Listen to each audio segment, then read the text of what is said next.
She splashed wine into a glass, sipped it slowly, then placing the glass on the old scrubbed pine table, the one she had sat at to eat her eggy soldiers as a small girl, she thought about Joseph.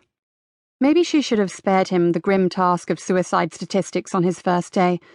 He had seemed really subdued when he returned from his trip to see Helen Latimer. Nikki gave a little snort, but then who wouldn't? Dear Helen could be a caustic cow sometimes. She took another sip of the Merlot and tried to decide what to eat.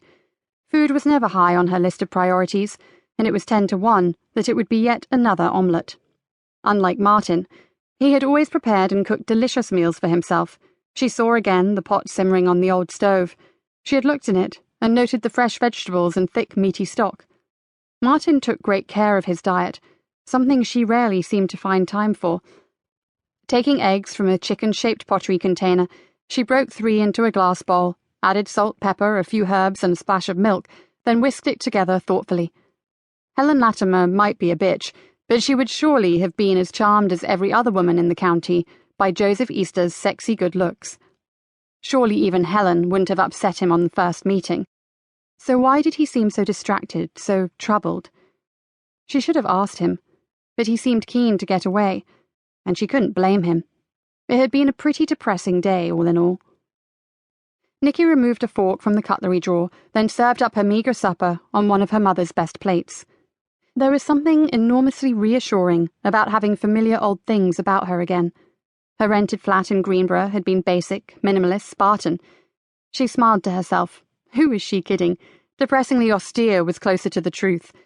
Still smiling ruefully, she switched on the radio and tuned it in to Radio 4 Extra. She badly needed something to lift her spirits, and a hammy old wireless show might do the trick.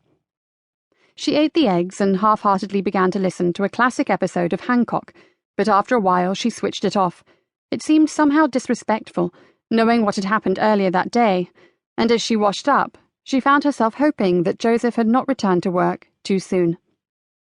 The tinkling sound of a wind chime from the floor above distracted her from her worrying thoughts. She glanced at the clock. The tide had turned and was bringing in a strong blow off the sea. She had better go up and latch the windows, just in case there was a summer squall.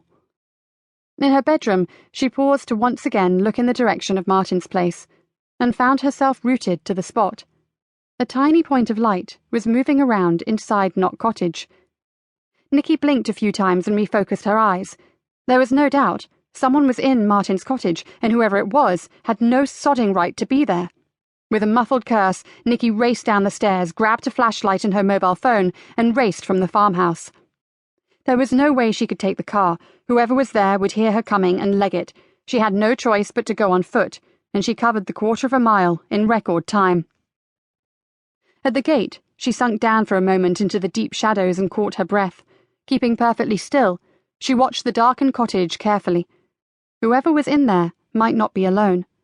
Her ears strained to make out sounds, but there was little other than the whisper of the wind across the marsh and the eerie call of a night owl. With great care, she crept towards the side of the cottage and made her way round to the back door. It was open just a crack, no doubt to facilitate a speedy exit if required. Rustling sounds were coming from inside, as if someone were leafing swiftly through a newspaper, trying to find a particular article. Nikki stood behind the door and tried to see exactly where the intruder was. He was still in the sitting room, so whatever he was looking for was obviously proving more difficult to find than he had expected.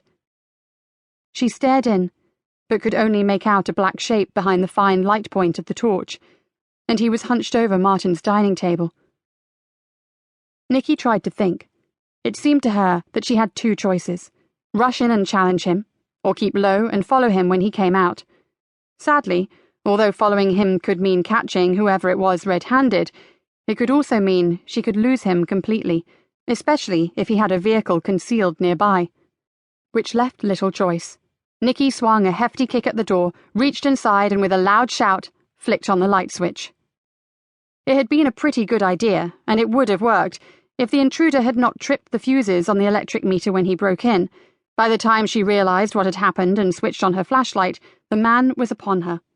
Nikki fought back. She had never backed off from a fight, and